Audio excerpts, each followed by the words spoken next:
All right. Welcome back, everybody, to our pitch practice, the show. Here we go. Here we go. Here we go. All right. I've got my two partners in crimes with me today. As of course, I'm Mark, the guy behind the Mental Marketer and the private Facebook group Funnel Building 101.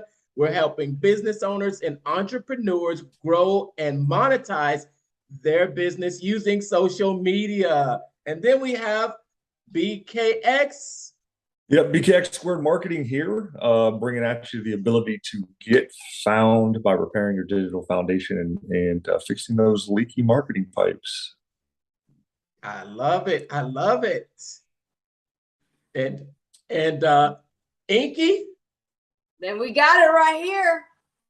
Laura right here. You can just call me Inky Morales and send the check directly to me. You know I'm gonna close the deal down. All right. Who's got your money today, Inky? Who's got my money, bitches? Hey, but that's a real good thing, because you wake up every day and you ask yourself, who's got your money? Who is it out there that has your money? Is that what it give us? We're going through the closer survival guide, but just tell everybody out there exactly what does who's got my money mean? Yeah, who's got my money means every single day I'm thinking, who can I close on? Who can I offer something to, right? Because the close, like we were just reading now, the make and break point of the chapter that we're reading, it's all about, if you want to close somebody, that means you're actually going to deliver a service. Closing is part of the service experience. So who's got my money is that ultimate, like, okay, who's got my money? Technically, everybody's got my money. Like, I just have to have the right product to sell them in a real need, right? Because the close is actually a service point. It's not just like, oh, I'm not just selling you like basically what I'm trying to say is, like, you don't want to go and sell ice to an Eskimo. That's actually unethical. What might be better off selling them is a blanket, right? That's the right product for that person. You want to go sell things that actually fix problems in the universe, not just to go and sell and transact just to prove that you're good at doing something. You actually want to go and provide real solutions to people. So who's got my money is that ultimate battle cry of, like, who's got my money based on what I can offer, right? I sell franchises. So it's like, who's got my money means, like, here are my top 10 customers that I want to get to this week. That's where I need to go focus on. Nice. And a funny thing about money is that you don't make money. Making money is illegal. You collect money. It. You collect it. You get it. You go out. You receive it. You ask for it. I mean, even the beggars on the street, they're probably some of the best salespeople out there, because they're not even providing a service. They're selling emotion. They're pulling your heartstrings, and they're taking your money because you empathize with them and you're trying to help them. So pretend you're a beggar for the day with a little bit better product of just standing there on the street corner and ask for your money.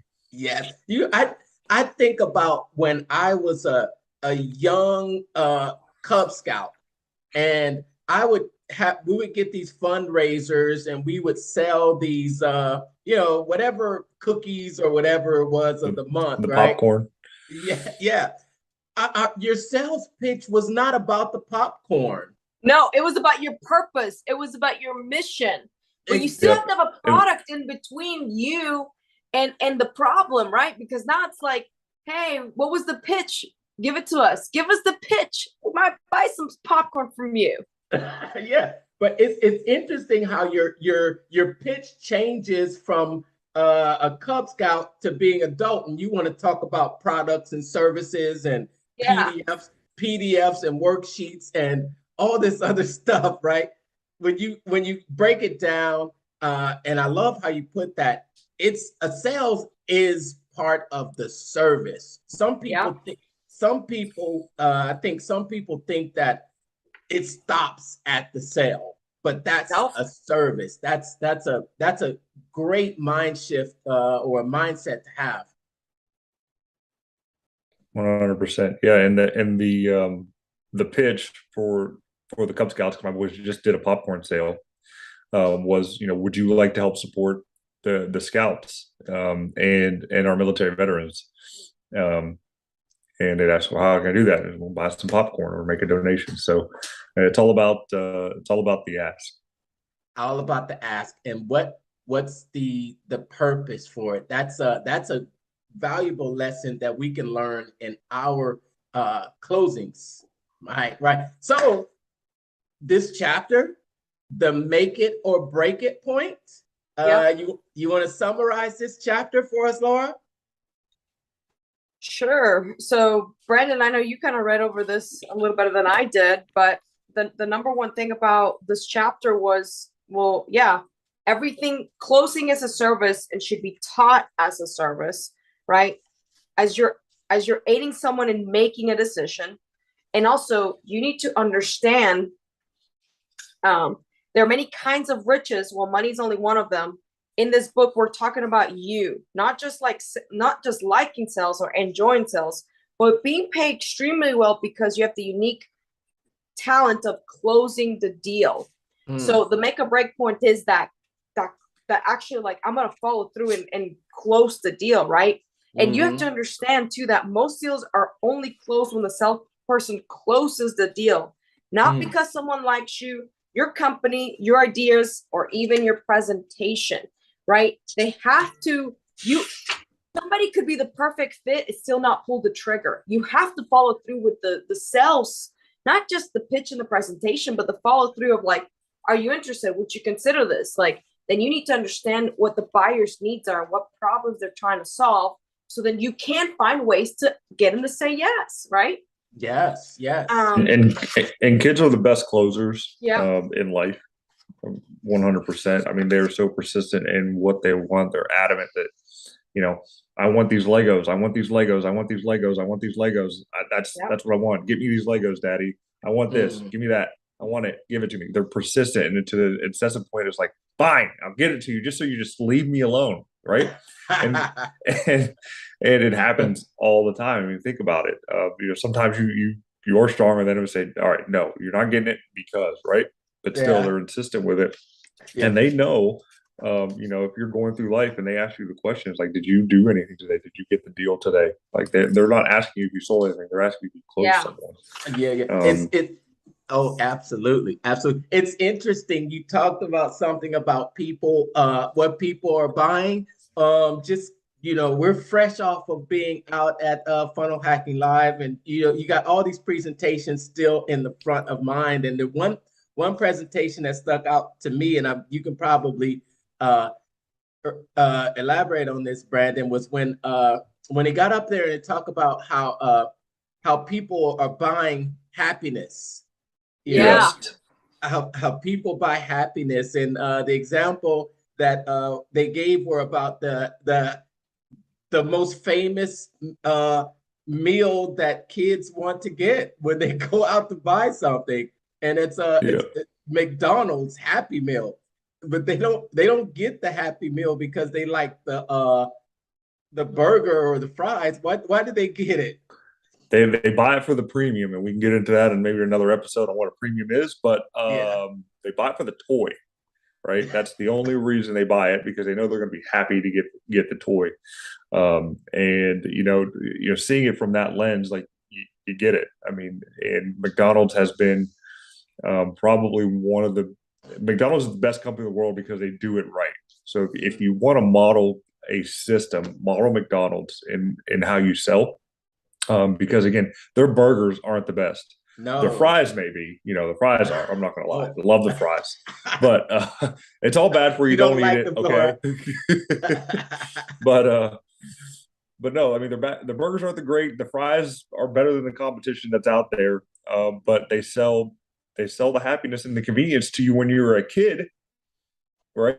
And it gets you hooked. Then it's like, oh, I need something quick. I know it's gonna be decent. It's gonna taste the same throughout wherever you go. So I'm going to McDonald's, and then their partner Coke. What do you have with a Coke? And a what smile. Do you have with a Coke? And a smile. Exactly. So sell the dream, and close on the dream. Don't try to close on the product. Is the best. People are emotional best thing to do it. buyers. Every single person is an emotional buyer.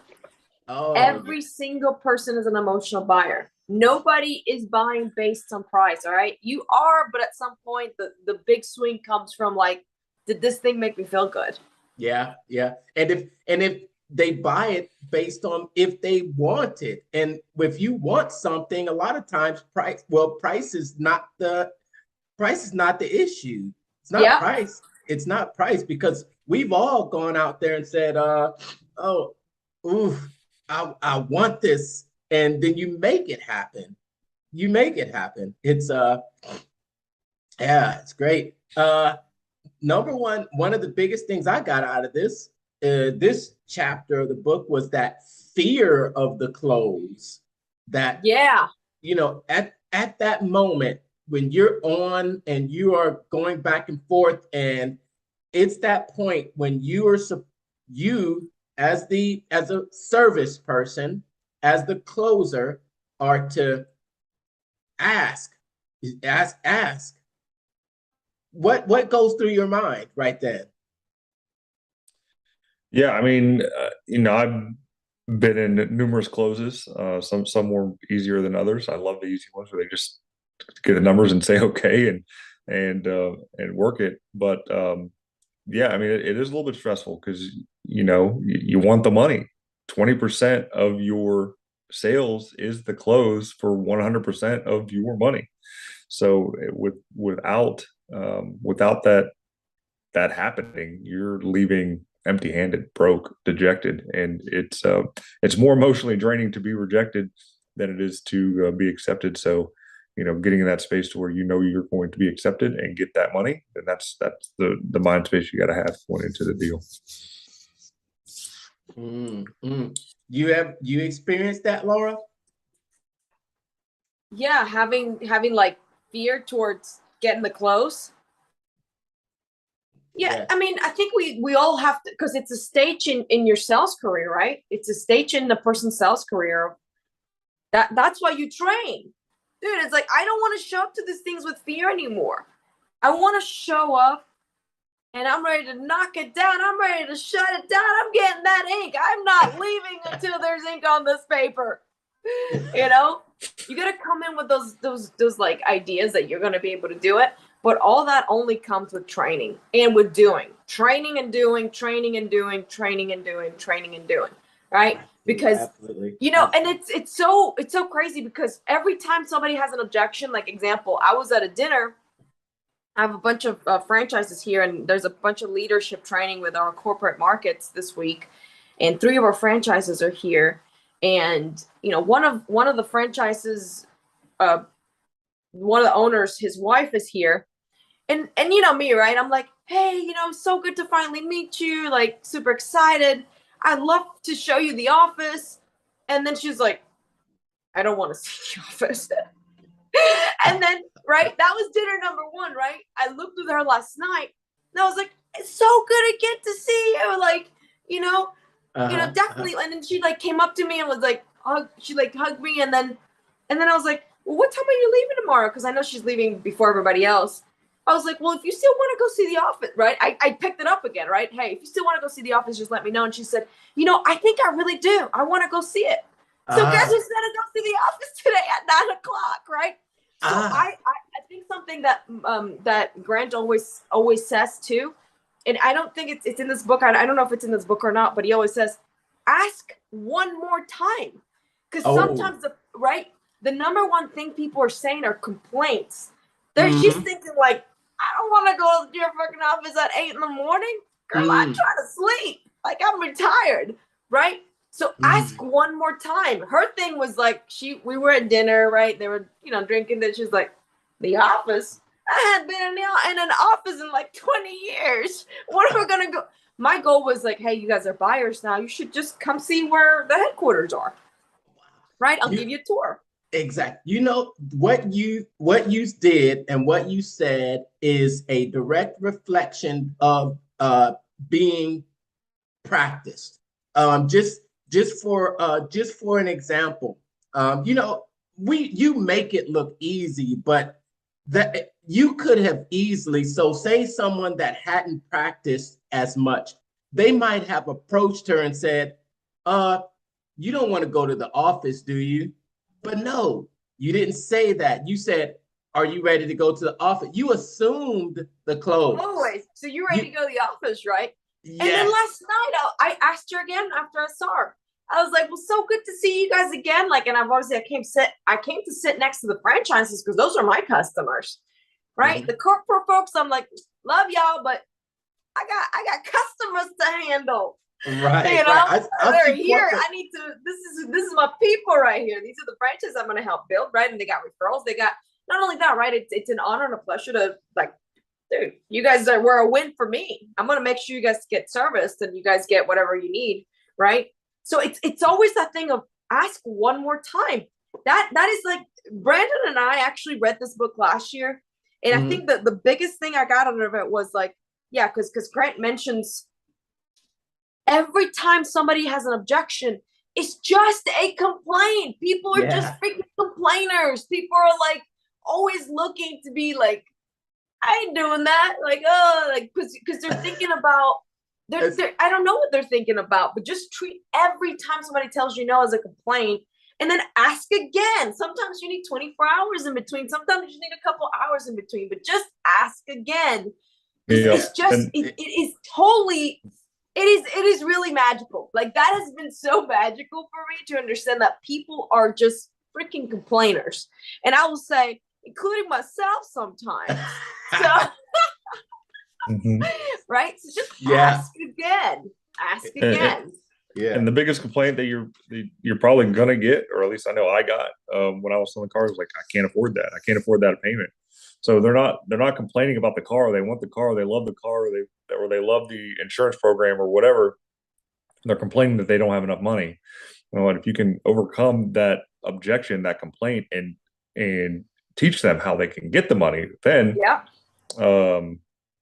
you know, there's no reason for them not to do it at that point in time. So if you can show them how, hey, you know, it's $500 a month for this SUV. I was like, well, I can't afford that. It's like, well, yes, you can. Let's take a look at your finances. Break down what's your mortgage, what's your electric, what's this, how much do you spend on food out. It's like, well, if you can cut out this, and this, I'm making up the difference here for you. Let's go ahead and sign and get this car on the road, or let's go ahead and get this family protected. You know, so they don't have to worry about not having money when they actually need something.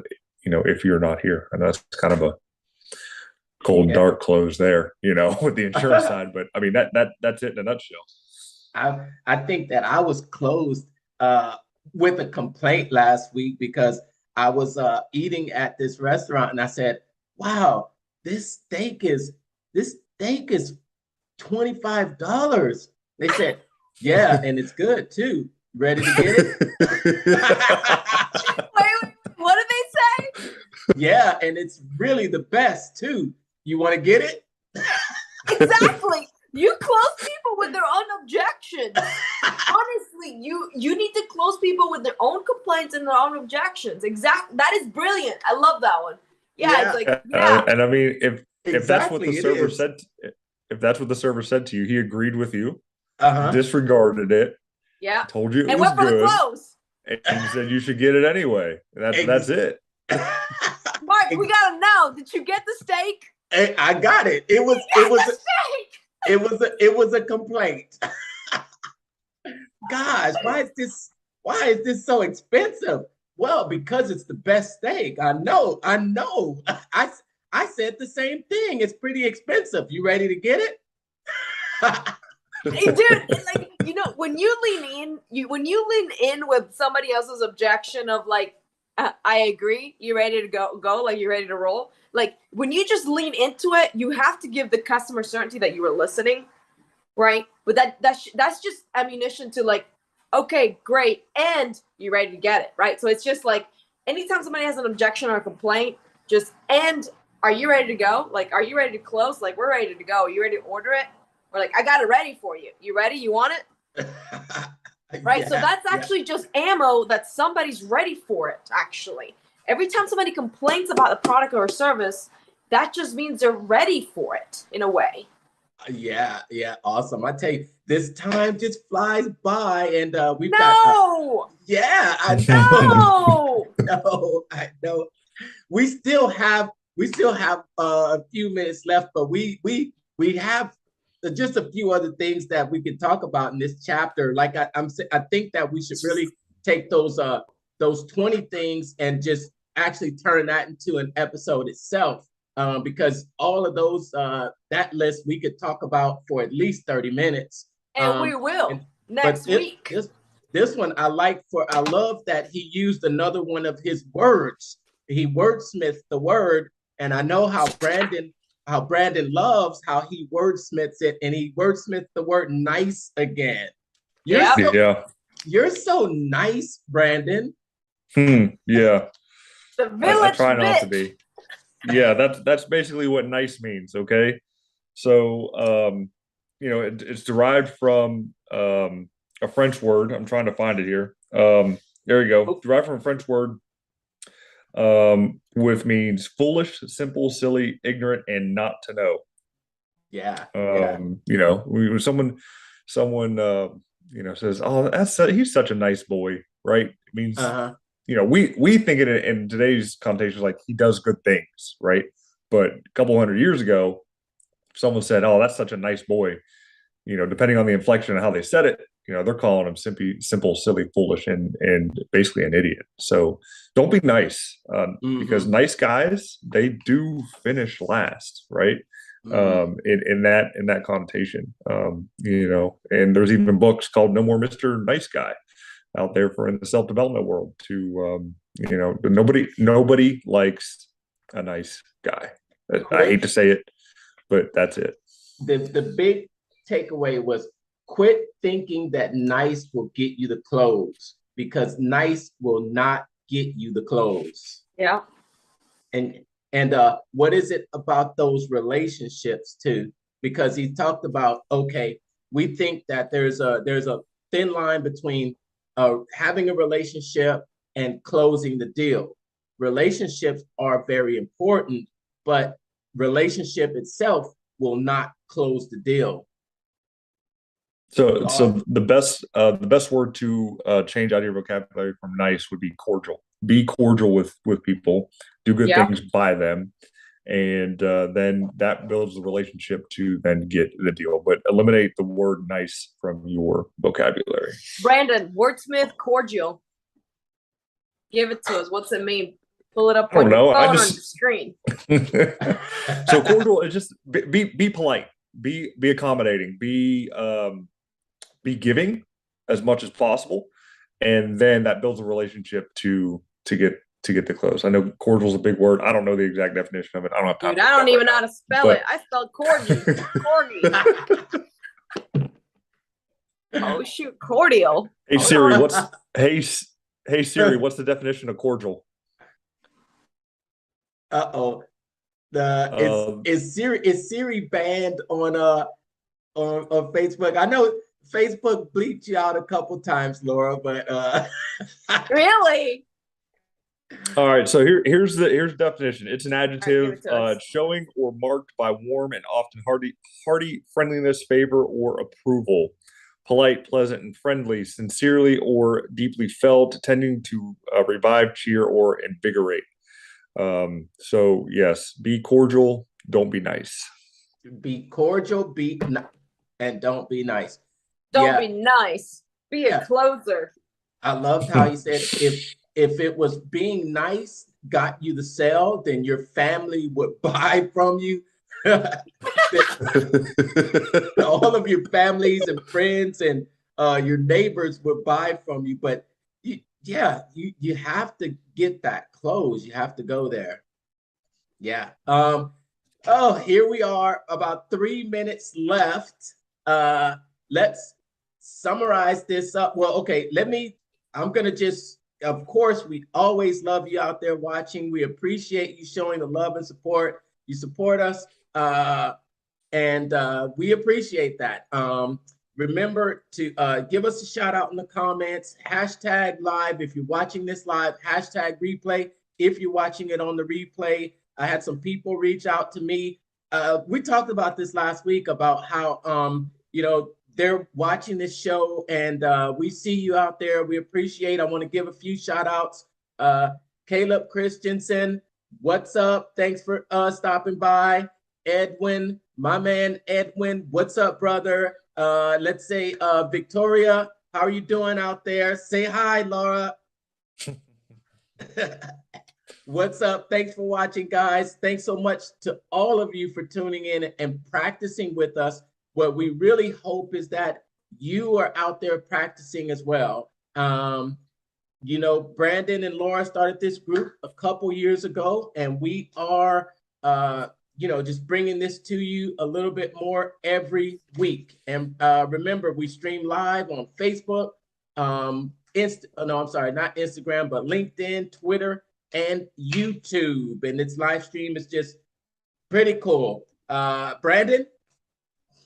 Guys, appreciate you guys watching this. I'm truly humbled to have this opportunity to be in front of you and sharing my knowledge, and your receptiveness is I'm grateful for it. So, you know, if you need any help, we're here to help as much as possible. So if you have any questions, please leave them in the comment or reach out to us directly. We will get your foundations fixed.